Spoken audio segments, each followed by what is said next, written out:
जय जय जय जय जय मुर्दाबाद मुर्दाबाद मुर्दाबाद मुर्दाबाद अमित शाह मुर्दाबाद मुर्दाबाद मुर्दाबाद इस्तीफा दो गृह मंत्री इस्तीफा दो बीजेपी बीजेपी मोदी सरकार मोदी सरकार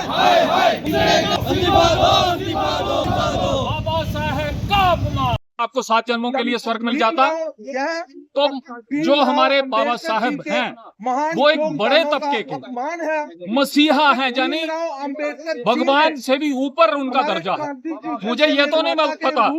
कि भगवान को याद करने से स्वर्ग मिलता है या नरक मिलता है, या स्वर्ग होता भी है या नहीं होता, लेकिन मैं इतना जरूर कह सकता हूँ जो आंखों देखी चीज है कि करोड़ों लोगों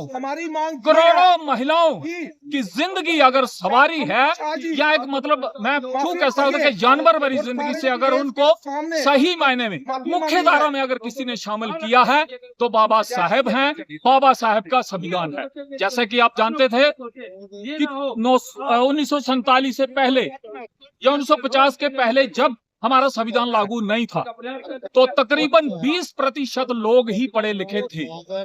या उनको ही कुछ अधिकार थे, बाकी जो लोग थे उनको कोई अधिकार नहीं था, महिलाओं को कोई अधिकार नहीं था। अब जब से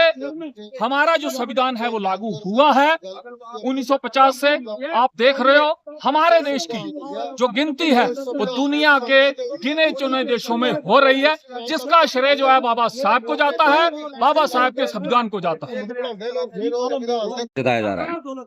आज का ये जो प्रोटेस्ट किया गया, जिस प्रकार से पिछले दिनों बड़ा ही एक शर्मनाक बयान देश के गृह मंत्री द्वारा देश की संसद से दिया जाता है, उसको लेकर आज यहाँ पे प्रोटेस्ट किया जा रहा है। वहाँ पे ये हमारे देश के जो महान पुरुषों का अपमान ये सरकार के द्वारा किया जा रहा है, वो कांग्रेस पार्टी कभी भी बर्दाश्त नहीं करेगी। वो गाली अम्बेडकर जी को नहीं थी, वो गाली उन हजारों करोड़ों लोगों को थी जिनको अंबेडकर जी ने अधिकार दिए और संसद में जाने का अधिकार दिया। मैं ये कहना चाहता हूँ अमित शाह जी से, अमित शाह जी आज अगर आप संसद से बोलते हो वो भी अधिकार उसी कॉन्स्टिट्यूशन के द्वारा मिला था जो बाबा साहब ने बनाया था कॉन्स्टिट्यूशन। अगर आपको लगता है कि अंबेडकर फैशन है तो माफ कीजिए, आपको तुरंत नैतिकता के आधार पर इस्तीफा दे देना चाहिए अपनी ये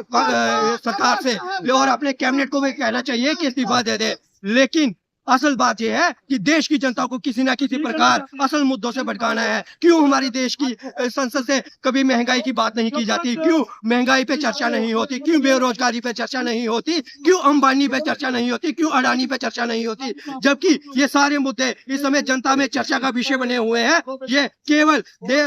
देश का जो ध्यान भटकाने का काम है वो नहीं चलेगा। इसलिए मैं ये कहना चाहता हूँ कि जनता समझदार है, जनता समझ चुकी है, आप भी होश में आ जाइए। ऐसा ना हो कि इस बार आप कहीं ना कहीं गलती से 240 पे आ चुके हो, लेकिन आने वाले अगले लोकसभा में आप केवल 40 पे रह जाओगे, वो भी इसकी कोई गारंटी नहीं है। अगर आपने इसी प्रकार हमारे महापुरुषों का अपमान किया तो 40 पे भी आने की कोई गारंटी नहीं है, और जल्दी से जल्दी देश से माफी मांगे। बीजेपी जो लगातार जी, जैसा कि देश की जनता जानती है कि एक लंबे संघर्ष के बाद 200 साल के बाद देश आजाद हुआ और 2 साल 11 महीने 18 दिन में एक हमारा कॉन्स्टिट्यूशन बना, जिसके ड्राफ्टिंग कमेटी के chairman doctor BR Ambedkar ji थे। और आज जो सरकार है, आज अमित शाह जी होम मिनिस्टर है, उसी कॉन्स्टिट्यूशन के तहत है। मैं देश की जनता से पूछना चाहता हूँ कि क्या जो अमित शाह जी ने बोला कि आज अम्बेडकर नाम लेना फैशन हो गया, लोगों को भगवान का नाम जपना चाहिए, 7 जन्म पार हो जाएंगे, तो हम जे उनको पूछना चाहते हैं कि जितना नाम आप मोदी जी का जपते हो, जितना नाम आपने अंबानी डानी का जपा, देश की जनता का 30 लाख करोड़ रुपया टैक्सपेयर का पैसा उनको दिया, अगर उतना पैसा देश की जनता के लिए लगाया होता तो आज देश के हालात कुछ और होते। जो कॉन्स्टिट्यूशन अम्बेडकर जी ने बनाया था आम लोगों को ध्यान में रखते हुए, उस कॉन्स्टिट्यूशन पे आप चलते, आज देश के हालात कुछ और होते। तो हम ये कहना चाहते हैं कि अमित शाह जी को तुरंत माफी मांगनी चाहिए। अगर अमित शाह जी माफी नहीं मांगेंगे तो हमारे जो प्रोटेस्ट है, हमारा जो संघर्ष है वो जारी रहेगा।